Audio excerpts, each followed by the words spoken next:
भक्तजनों, एक बड़ी छोटी सी बात बता रहा हूँ, ध्यान देना।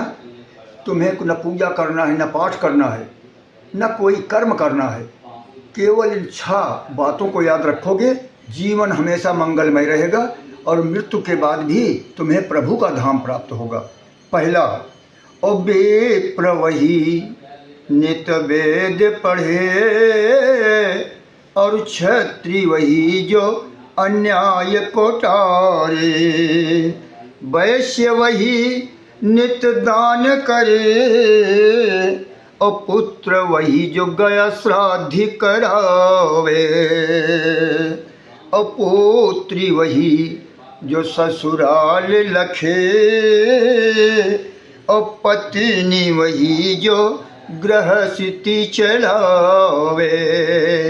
मानव योनि की 6 कर्म जो करता है वो प्रभु के धाम को प्राप्त करता है और इतना ही नहीं, उसका जीवन हमेशा सफल रहता है। इतना ही नहीं, गौर करना, केवल ब्राह्मण, इतना ही नहीं, पहली बात, ब्राह्मण उसे कहा जाता है जो वेद का पाठ करे, क्षत्रिय उसे कहा जाता है और प्रभु के धाम का अधिकारी होता है जो अन्याय के खिलाफ शस्त्र को ग्रहण करे। बनिया यानी वैश्य उसे कहते हैं जो प्रेम से नित्य दान करे।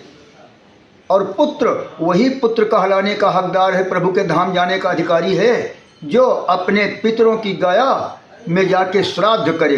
पुत्री ससुराल के अलावा मायके की बड़ाई को भूल जाए, ससुराल के सास ससुर को ही माता पिता माने।